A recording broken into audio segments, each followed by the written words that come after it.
My mother announced that the beach house I bought would be used for a family party. I changed all the codes and left them outside. I was sitting on the porch of my beach house when my mother dropped the bomb, casually, as if she were commenting on the weather.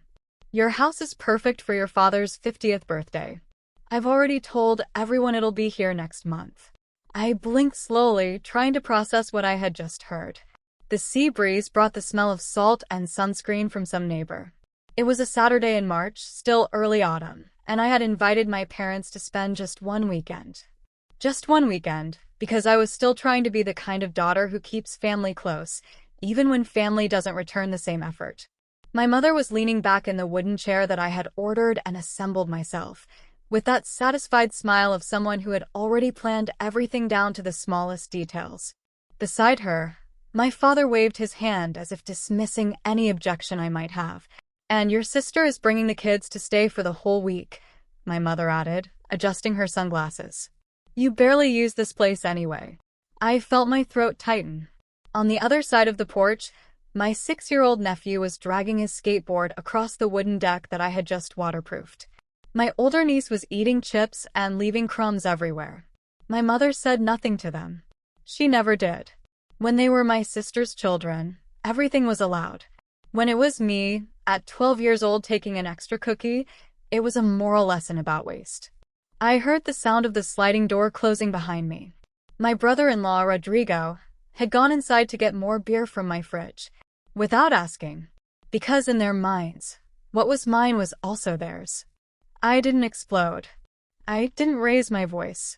I just swallowed hard and said the only thing my parents had trained me to say all my life, okay? My father clapped once, satisfied. Great. I'll send the group link for everyone to start organizing. He said everyone as if it were a gift, as if my house were a community party hall. I looked at the ocean and tried to keep my face neutral. My hands were cold even with the strong sun. Because what I wanted to say was, I bought this house with MY money. My name is on the deed. You didn't find this place for the family. You didn't help me buy it. You didn't even ask if I wanted a party here. But I didn't say any of that. Not yet. My name is Helena. At the time I was 35 years old. I worked as a project manager at a tech company in Sao Paulo, 2.5 hours away from that house. I earned well. Well enough that people assumed I had infinite money and infinite patience. I'm not married. I don't have children. And that mattered a lot in my family because it meant I was always treated as the spare adult, the flexible one, the one who could be used as a solution to other people's problems. My sister, Patricia, had 3 children and a husband who changed jobs like someone changes shirts. She also had my parents' full attention, full sympathy, and apparently full access to anything that was mine. For years, I was the silent wallet. It started small. A temporary car payment when Patricia received a repossession notice. A short-term loan when my parents' boiler broke. A last-minute deposit for a family trip because everyone was so stressed. I didn't just hand over money. I paid directly. Electric bills, health insurance, repairs. I was the person who said, "Send me the bill." At first, I convinced myself it was normal. Families help each other. People go through hard times. But the hard time never ended. And gratitude never appeared. Instead, it became expectation. They no longer asked. They informed. They didn't say thank you. They said, well, you're the only one who can. And every time I tried to put some space between myself and their needs, something happened. Some subtle punishment. A family dinner I wasn't told about. A group photo where I was accidentally left out of the frame. A birthday party at my parents' house where my name was missing from the cake, but my check still covered the catering. I learned to swallow it. To smile. To keep the peace. Because the truth was simple and embarrassing. I wanted them to choose me for reasons that had nothing to do with my bank balance. So when I bought the beach house, a $1.2 million place that I had saved for and negotiated hard for, I didn't even tell them at first. I wanted something that was mine. Something peaceful. Something clean. It was my reward for years of being the responsible person. I imagined calm weekends. Coffee on the porch. Maybe a friend or two. Maybe someday someone I loved. I imagined peace. I forgot that my family doesn't allow me to have things that are just mine. The first sign came before my parents even stepped inside. 2 weeks after I signed the deed, my mother called me during work hours. "Sweetie," she said, as if she were about to share a tender memory. "What's the gate code?" I paused, hand over the keyboard. "What gate code?" I asked. "For the gate," she repeated, irritated now, as if I were playing dumb. "For the condo. Patricia wants to take the kids there to see it. They're excited." I hadn't given Patricia the address yet. I hadn't given the address to anyone. "How does Patricia know about the house?" I asked. Silence. Then my mother did what she always did. She turned it into me being difficult. "Why are you being so mysterious?" she asked. "We're your family." I didn't answer the real question because I already knew the answer. They found out because they monitored my life the way people monitor a resource. They watched for improvements. They listened for new assets. They waited for something they could claim. I gave my mother a fake code. A wrong number. I told myself it was a harmless test. If they tried without permission, I would know. The next day, my beach neighbor sent me a photo from his porch.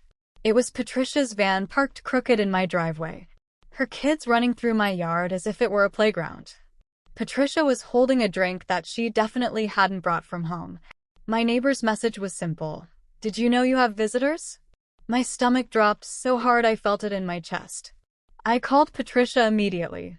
She answered as if she were doing me a favor. "Hi," she sang. "We're just taking a look." The kids loved it. "You're at my house?" I said. She laughed. "You weren't using it."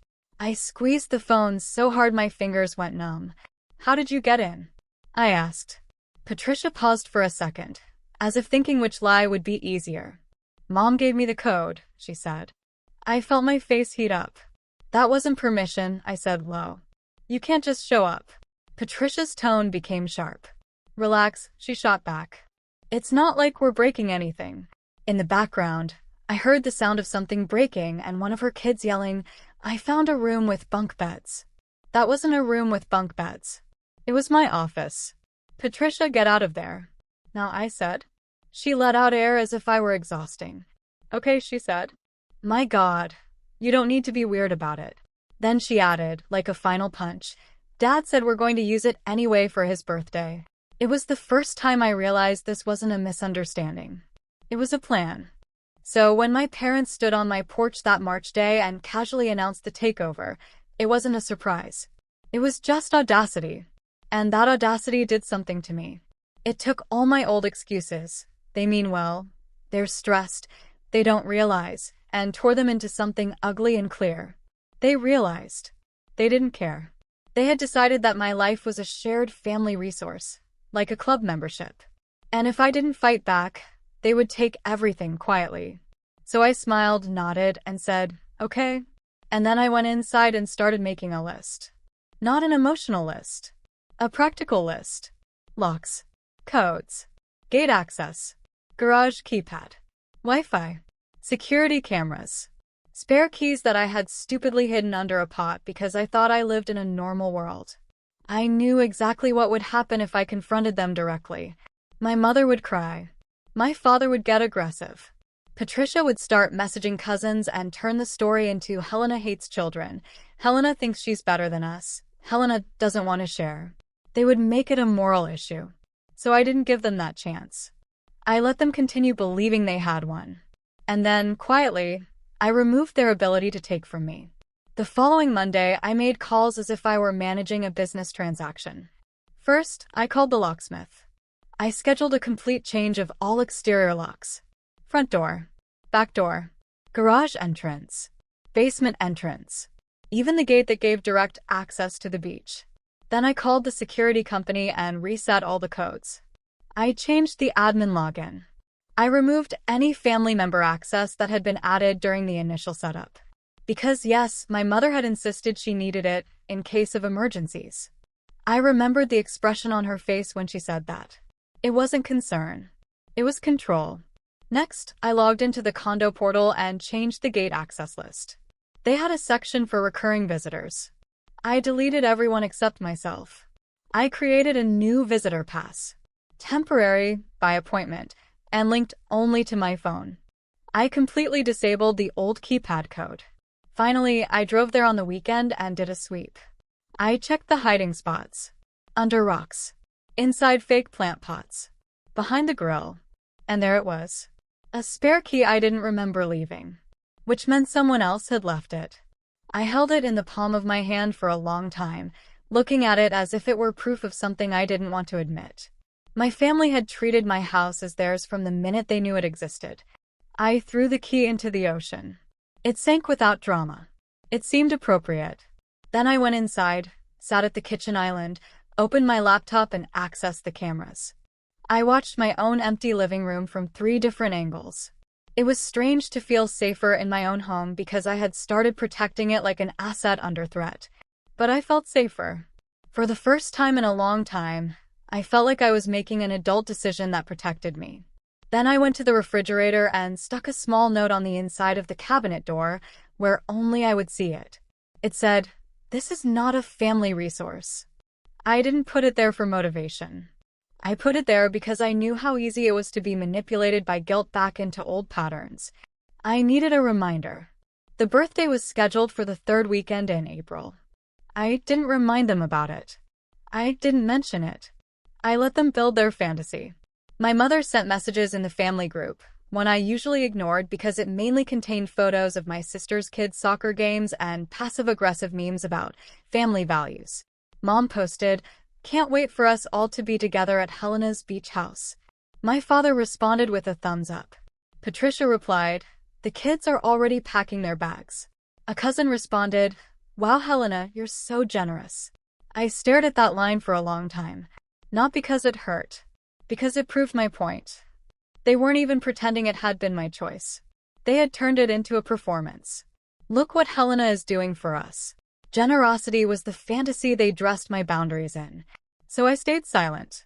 And waited. They showed up on a Friday. I know because my cameras alerted me.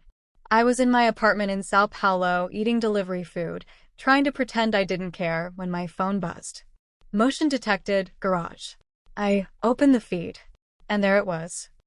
A moving truck. A full moving truck, white with blue details, parked in my driveway as if it were a dump truck. Behind it, my father's pickup. My mother's SUV. Patricia's van. And people. So many people. Patricia's kids jumped out first, already screaming, already running toward the beach as if they were arriving at summer camp. My mother got out holding a large bag labeled kitchen stuff. As if she had already decided my kitchen wasn't good enough. My father came from behind the truck with a clipboard. A clipboard. As if he were managing a project. Then my father walked up to my front door and typed in the old code with confidence. He didn't hesitate. Because he wasn't guessing. He believed he had the right to enter. The keypad flashed red. Denied. He tried again. Denied. Patricia approached, irritated, and pulled the handle. Locked. She knocked hard. No answer, of course. She tried the side door. Locked. Then she did the thing that made my stomach turn, even though I was miles away. She looked directly at the camera above the porch. She smiled and waved as if she were being cute. As if she hadn't brought a moving truck to my house.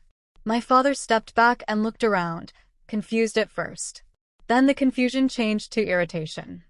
I could see it in his posture. Chin lifting. Shoulders squaring. As if the world had made a mistake and he was about to correct it. My mother approached and put her hand on the door as if she could calm it into opening. Then she took out her phone. I knew what was coming before it happened. My phone started ringing. Dad. I let it ring. He called again. I let it ring. Then Mom. Then Patricia. Then my cousin Marcella, whom I hadn't spoken to in a year. The camera feed showed Patricia stomping across the porch, phone pressed to her ear, talking fast. I couldn't hear her, but I could read her lips when she looked at the camera again. What the hell, Helena? My father walked to the truck and knocked on the side as if trying to wake it up. Then he pointed to my front windows. My mother started crying. Big, dramatic movements of wiping her face as if she were already preparing the story for the family group. And Patricia? Patricia walked to the back of the truck and started lowering the ramp. She started unloading suitcases in my driveway. Not because she had permission. because she thought persistence would force compliance. I watched it all from my phone, my heart pounding hard, my jaw so tight it hurt. And then, finally, I did the only thing I had promised myself I would do. I made a clean move. I didn't drive there. I didn't argue through the doorbell camera. I didn't send a long emotional text. I opened my laptop, logged into my bank account, and closed the only channel that had kept them comfortable for years. It was a scheduled transfer. Every Friday. 3,200 Brazilian reals. Sometimes more when something came up. It went to my parents' account, under the excuse that they were recovering, that retirement was difficult, that Patricia's kids needed stability. I had set it up years ago because it was easier than saying no every week. It was the opposite of a boundary. It was a habit that let them believe my money was part of the family budget. I clicked on the payment settings. My cursor hovered for a second. Then I pressed Cancel Transfer. A confirmation box appeared. Are you sure? I looked at it, felt my hands shake slightly, and clicked Yes. Then I went one step further. I removed my parents as authorized recipients. I deleted the saved account information. I made it so it couldn't be restarted with a guilt message. The screen showed, Transfer Cancelled. It was so small and calm. Just a line of text.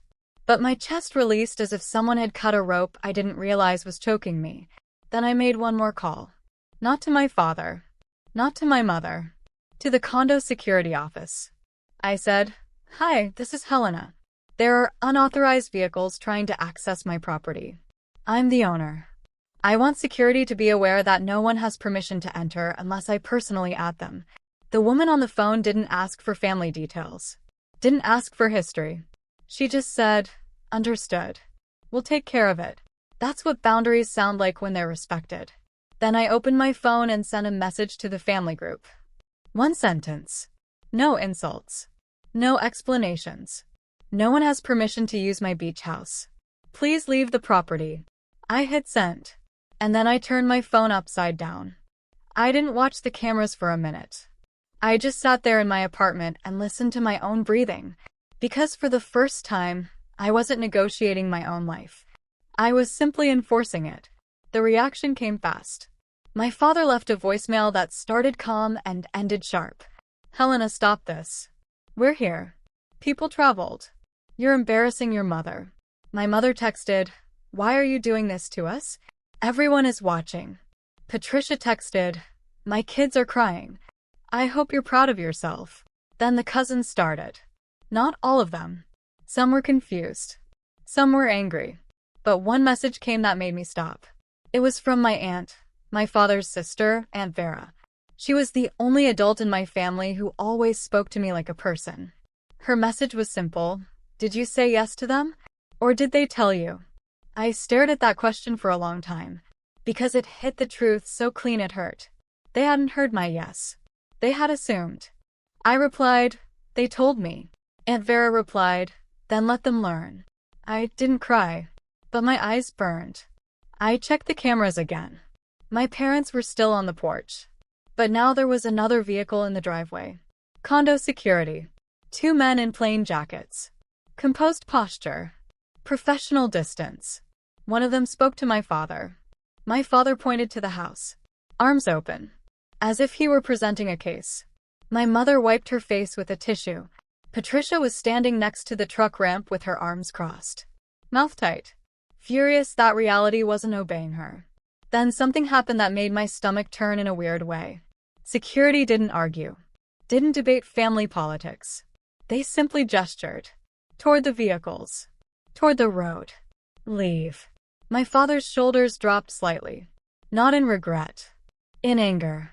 The kind of anger a person feels when control slips away and they realize no amount of volume will fix it. Patricia grabbed a suitcase and slammed it back into the truck. One of the kids started whimpering. And she snapped at them, pointing as if it were their fault. My mother leaned toward my father, speaking fast, probably saying something like, Call her again, she'll give in. But I didn't give in. I didn't give in. I watched them load everything back. I watched my father walk in circles one more time as if he wanted to punch my door. I watched my mother look at the camera and suddenly stop crying. as if she had remembered she was on display. I watched Patricia kick the ramp with her foot, as if ending a tantrum. Then the truck left. Slowly. Like a retreat. They didn't wave goodbye. They didn't apologize. They left as if I had stolen something from them. Which, in their minds, I had. I had stolen access. And access had always been their favorite form of ownership. That night, my phone didn't stop. Missed calls. Messages. Voicemails. My father escalated to threats that were still disguised as family concern. You don't want to do this. You'll regret treating us like strangers. Patricia tried guilt. You're ruining my children's childhood. My mother tried the classic. I didn't raise you to be selfish. I listened to all of them. Not all at once. In small pieces. And something kept standing out. None of them said, sorry, we assumed. None of them said, we should have asked. None of them said, we crossed the line. It was all about what I had taken from them. Not about what they had tried to take from me. So I sent one more message. Not in the group. Directly to my parents. I'm not your backup bank. I won't finance a family that treats my life as if it belongs to them. Please don't come to the beach house anymore. Then I blocked my father for 48 hours. Not forever. Just long enough to prove something to myself. That I could. The following week, my Aunt Vera called me from her landline. Because she knew my parents were probably monitoring my cell phone like hawks. They're telling everyone you had some kind of nervous breakdown, she said. I laughed once without humor. Of course they are. They also said you promised them the house, she added. I didn't hesitate. I said, okay, because I didn't want to fight on my porch. It's not the same thing. My aunt murmured approval. Good, she said. Don't explain more than that. The people who believed them were always going to believe them. Then she said something that landed soft but stayed heavy. You know this isn't about the beach house, right? I know, I said. It's about them losing the ability to use you, she replied. And that was the truth. My parents tried one last move a few weeks later. They didn't show up at the beach. They showed up at my building. The doorman called me and said, your parents are here. I felt that old instinct. The one that always pushed me to smooth things over. I went down anyway, because part of me still wanted to believe they had come to apologize. They hadn't. My father had his hands in his pockets. Jaw locked. My mother had that hurt expression she wore as armor.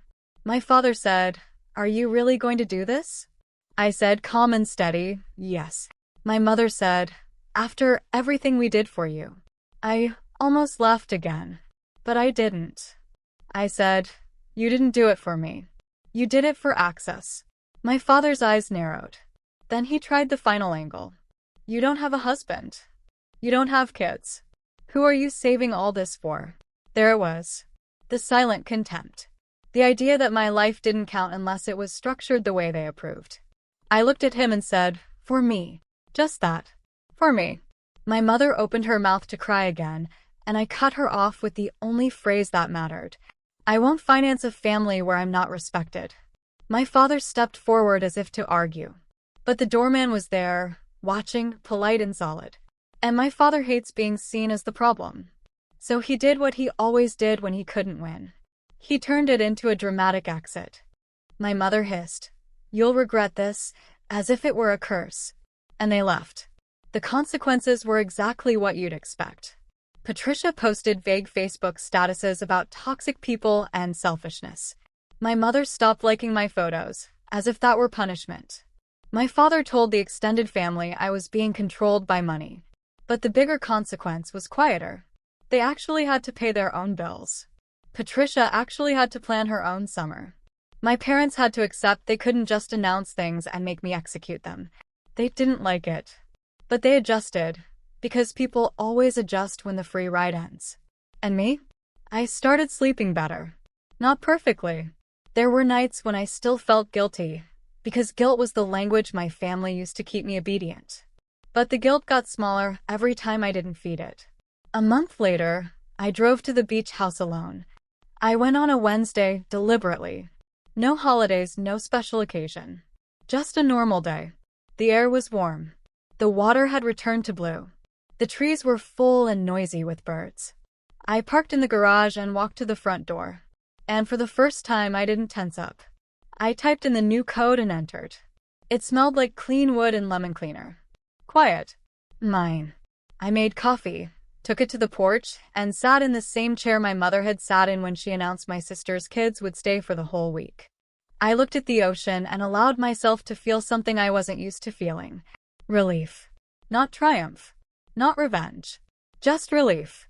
Later, I went to my office and opened the drawer where I kept boring documents.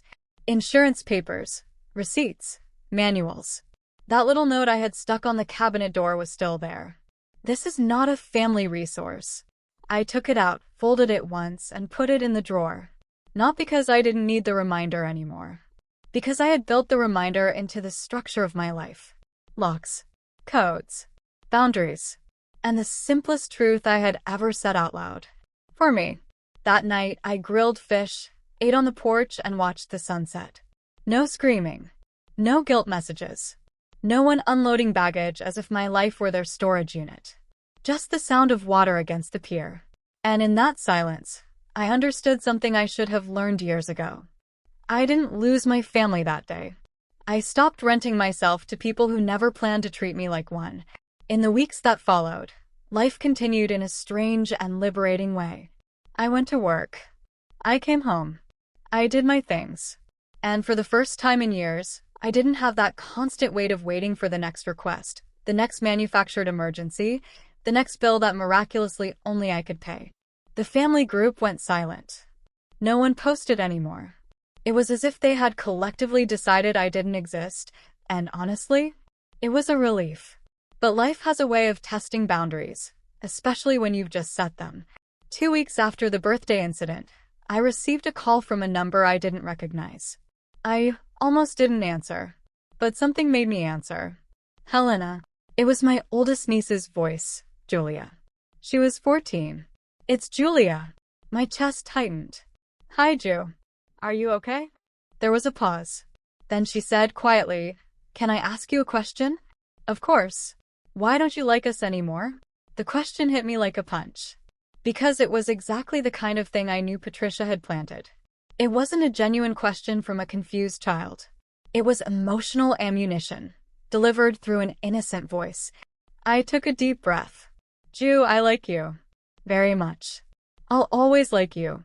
Then why didn't you let us use your house? Mom said you don't want us to go there anymore. Ju, I said slowly, do you know the difference between your house and a friend's house? Yes. At a friend's house, you ask permission before going, right? You don't take things without asking. You respect their rules. Silence. The beach house is my house. It's not a hotel. It's not a club. It's where I live sometimes. And when someone wants to use it, they need to ask first. Your mom didn't ask. But Grandma said you had said yes. I said okay when I was being pressured. That's not the same as really planning and agreeing. More silence. Then, very quietly, Mom is mad at you. I know, Ju. And I'm sorry you're in the middle of this. You shouldn't be. Okay. A pause. I like you, Aunt. My throat closed. I like you too, sweetie. Very much. She hung up. I sat on the couch, holding the phone, feeling that kind of sadness that has no tears. Because this was what my family did. They used children as emotional shields. As messengers. As manipulation tools. And I knew that call hadn't been Julia's idea. Later that night, Patricia sent me a message. Julia is crying because of you. I hope you're happy. I didn't respond. Because responding would be entering the game. And I had stopped playing. In the following months, something interesting started to happen. The absence of my financial help created a domino effect I hadn't fully anticipated, but which I watched unfold with a mixture of fascination and, I admit, a small satisfaction. My mother called me 3 weeks after the incident. Not from her cell phone. From a neighbor's phone. I answered because I didn't recognize the number. Helena, she said, with that voice she used when she wanted something but was trying to seem casual. Your father and I have a little problem. What kind of problem?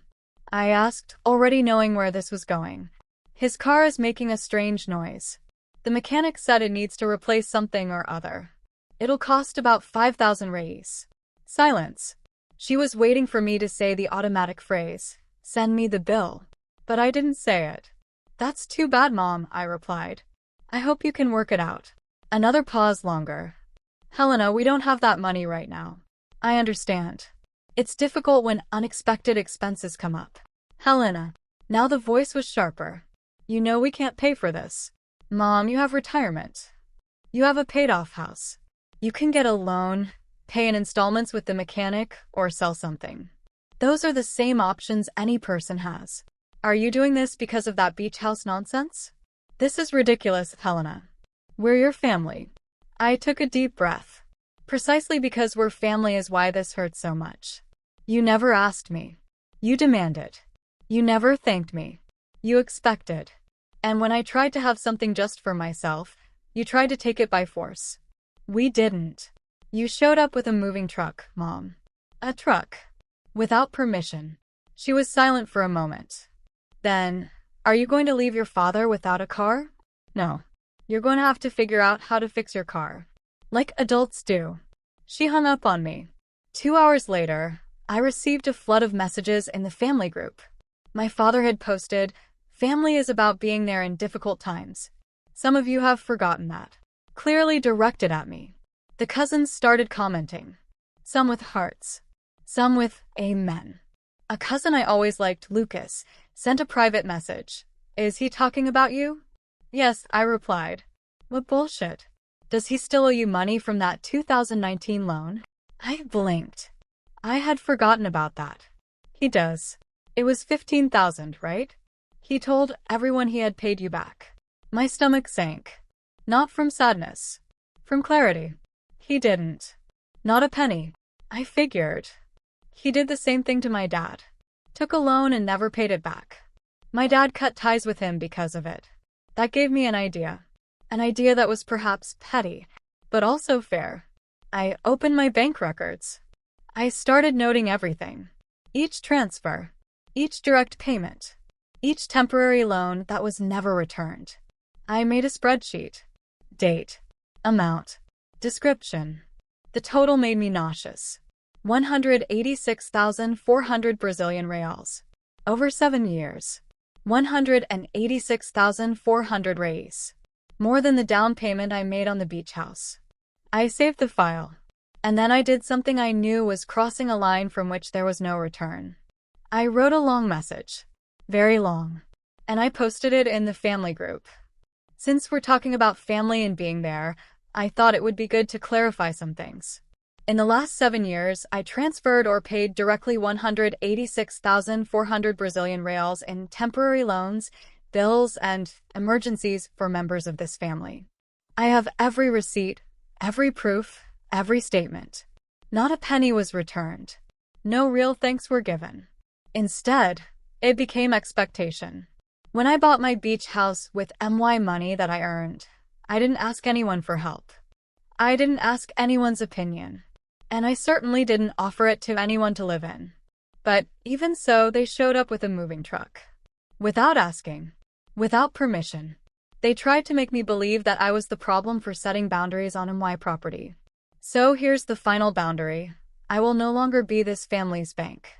I will no longer be the backup emergency. I will no longer be treated as a resource. If that makes me selfish, so be it. But I call it self-respect. I attached the spreadsheet as a file.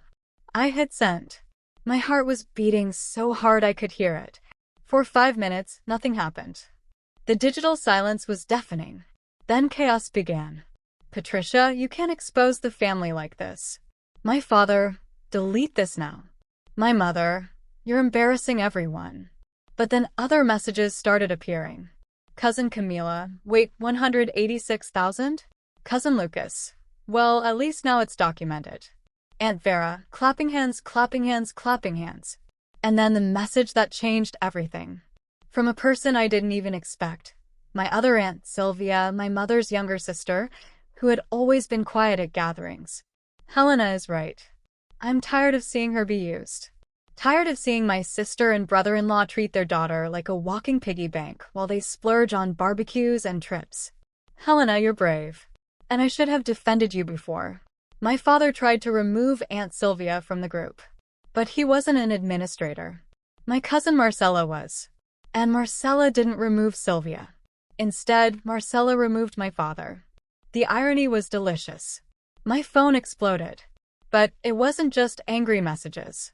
It was messages from cousins who had never had the courage to speak. Messages from family members who had their own stories of being used by my parents.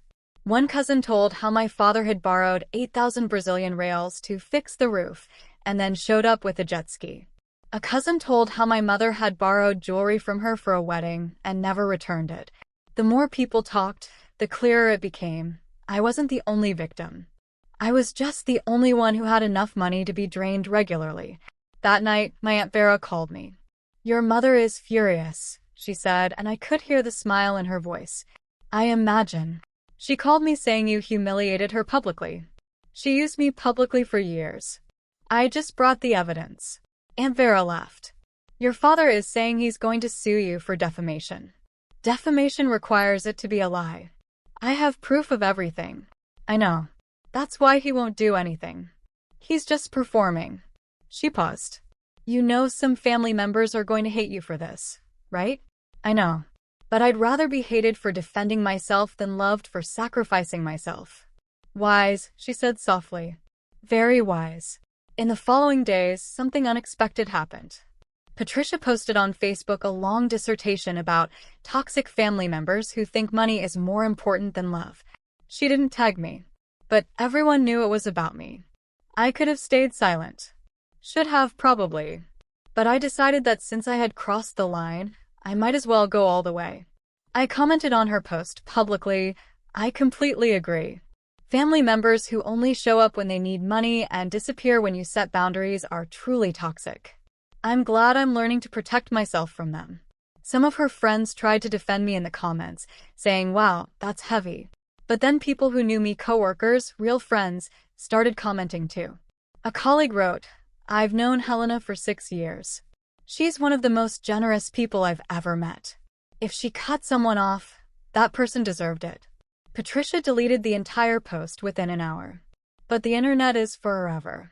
Several cousins had taken screenshots. The following week was quiet. Too quiet. No messages from my parents. No calls from Patricia. It was like being in the eye of the hurricane.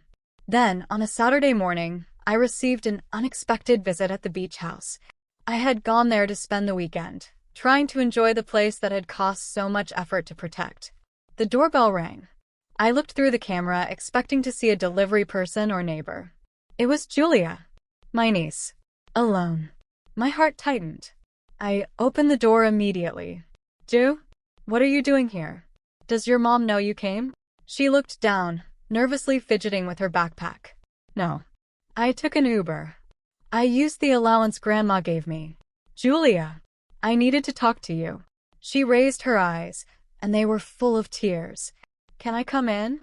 I let her in, my brain already calculating how much trouble this was going to cause. I immediately texted Patricia, "Julia is here with me. She's safe. Just wanted you to know." The response came in seconds. "Send her back now." I ignored it. Julia sat on the couch, hugging her backpack. I read everything. In the family group. "Ju. No, let me talk." She wiped her eyes. "I always knew you helped us. My mom always said Aunt Helena will pay when we wanted something. I thought it was normal. That it was because you liked us." I sat next to her. "I do like you. But it's not about liking, is it? It's about them using you." She sobbed. "I heard my mom talking to Grandma the other day. She said you would finally come to your senses and go back to paying for things." She was laughing. Like it was funny. My chest tightened. "And then I saw the spreadsheet you posted.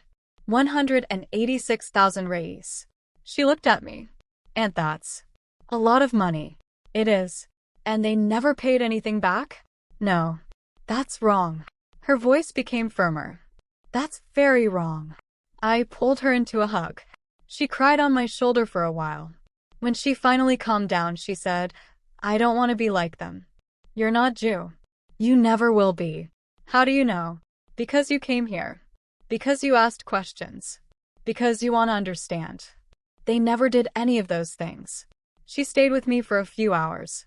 We talked about boundaries, about respect, about the difference between helping someone and being used by someone. I explained that I wasn't abandoning the family. I was protecting myself from people who never really treated me like family. When I finally called Patricia to let her know I was going to take Julia back, my sister was hysterical. "You kidnapped my daughter." "She came of her own free will, Patricia." She needed to talk. About what? About how you hate her family. About respect. About boundaries. About things you should have taught her. Patricia came to pick up Julia herself. She didn't even get out of the car. Just honked, furious, waiting at the condo gate. Before leaving, Julia hugged me tight. "Thank you, Aunt." "For what?" "For treating me like a person. Not like a tool." That broke me a little. In a good way. After that day, things changed in an interesting way. Julia started texting me sometimes. About school. About books. About nothing in particular. Just normal conversations between aunt and niece. Patricia tried to stop it, but Julia was 14 and had her own cell phone. There was no way to control it. And then came the final blow. The one I hadn't planned, but that fell into my lap like cosmic justice. My father had a small consulting business. Nothing big, but enough to supplement retirement. I found out through cousin Lucas that my father had taken out a large commercial loan to expand the business. He had used the car as collateral. The same car that needed 5,000 reais in repairs. And he wasn't able to pay the loan. My mother called me. Not from the neighbor's house this time. From her own cell phone. Her voice was different. Smaller. "Helena, your father has problems." "What kind of problems?" "The bank is going to take his car. He needs 35,000 reais." I felt something cold run down my spine. 35,000. I know it's a lot, but... "Mom, I gave you 186,000 reais in recent years. If you had saved even a fifth of that, you'd have the money you need now." "Helena, please." "Where did the money go, Mom?" "Where?" Silence. "Did it go to barbecues? On trips? On the jet ski Dad bought for the family, but only he uses? On the gourmet grill renovation you didn't need?" "It's not. I'm not going to pay." "Helena." Now she was crying for real. Not that performative crying. Real desperate crying. "Your father is going to be without a car. He won't be able to work." Then he should have thought of that before taking out a loan he couldn't pay. Before spending money he didn't have. Before treating his daughter like a walking bank for years. "You're cruel." "No, Mom. I am what you turned me into. Someone who learned that giving without limits only hurts me." She hung up. 3 days later, I saw on Facebook that my parents had put the jet ski up for sale. For 22,000 reais. Less than half what my father had paid. No one bought it. 2 weeks later, the car was repossessed by the bank. I could have felt bad. Could have felt guilty. But I didn't. Because for the first time, the consequences of their actions were falling on them. Not on me. Patricia tried one last card. She showed up at my work. She got past reception saying she was my sister and that it was a family emergency. When I came down, she was in the waiting area, dramatically dressed in black, as if she were in mourning. "We need to talk," she said. "Not here." "Then where?" I looked around. My colleagues were watching. "At the cafe on the corner." 15 minutes. We went. We sat down. I ordered coffee. She ordered an expensive cappuccino and a piece of pie. Out of pure habit, I almost paid. But I didn't pay. When the bill came, she looked at me expectantly. I pushed the bill back to her. "You ordered it. You pay." She turned red but paid. "What do you want, Patricia?" "I want you to stop this." "Stop what?" This petty revenge. Mom and Dad need help and you're being cruel." I gave 186,000 reais of help. "How much did you give?" She blinked. "Exactly. 0. But I'm the cruel one. You have more money. And I worked for it. No one gave it to me. No one helped me. I built my career alone while you all assumed my success was shared property. Family shares. No, I cut her off. Family respects. Family thanks. Family asks permission. You didn't do any of that. You demanded, took, and expected. I never asked for that much." I pulled out my phone. Open my notes. Want me to read? January 2023. You asked for 3,200 Brazilian reals for Julia's birthday party. You said it was small, intimate. I saw the photos on Facebook. There were over 100 people. Her face paled. June 2023, 4,500 Brazilian reals for Pedro's medical emergency. 2 weeks later you posted photos of him at a water park. That's not. September 2023, 6,000 Brazilian reals for school supplies and uniforms. The kids go to public school. They don't wear uniforms. Helena, want me to continue? I have years of this, Patricia. Years. She was crying now. You don't understand. It's difficult. Rodrigo can't keep a job. The kids need things. I can't do everything alone. And there, in that moment, I felt something different from anger. I felt pity, but not the kind of pity that would make me give in. The kind of pity that comes from recognizing that someone made bad choices and was now living the consequences. Patricia, you're 6 years older than me. You had the same opportunities. You chose to marry a man who doesn't keep a job. You chose to have 3 kids you couldn't financially support. You chose to spend money you didn't have. Those were your choices, not mine. So you're going to let us sink? No. You're going to have to learn to swim. She stood up, grabbed her purse. You'll regret this when you're old and alone and have no one. That could have hurt. Years ago, it would have hurt. But now I just smiled. Patricia, I'd rather be old and alone than old and surrounded by people who only want me for what I can give. She left without looking back. And I finished my coffee, went back to work, and continued with my day. 6 months passed since the birthday incident. 6 months since I changed the locks and canceled the automatic transfers. My father got a part-time job at an accounting office. He hates it, but he's paying his bills. My mother started selling crafts online. She doesn't make much, but it's hers. And she seems strangely happier. Patricia got a real job. At a school, as an administrative assistant. Rodrigo finally kept a job for more than 3 months. He works in a warehouse. They're still struggling, but they're surviving. Without me. And as for me, I did something I had never done before. I took a vacation. A real vacation. Not a weekend. Not an extended holiday. 2 full weeks. I went to Europe. Alone. I visited museums. I ate at expensive restaurants. I bought things I didn't need but wanted. And with every penny I spent on myself, I felt a little freer. When I returned, Julia was waiting for me at the beach house. Patricia had reluctantly let her spend a weekend with me. We stayed on the porch, watching the sunset, eating pizza I had ordered. "Aunt," she said suddenly, "I'm saving money." "Are you?" "Yes. I'm turning 15 next year. I want to pay for my own party. I don't want Grandma to borrow money. I don't want Mom to owe anyone."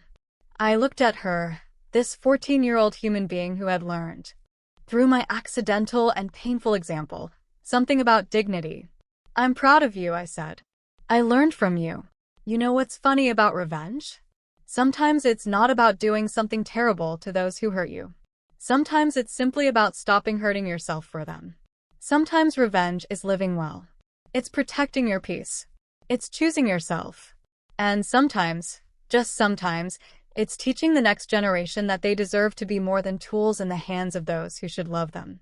A few months later, I received an unexpected email.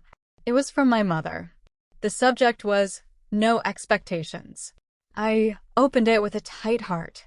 Helena, I'm not writing to ask for money.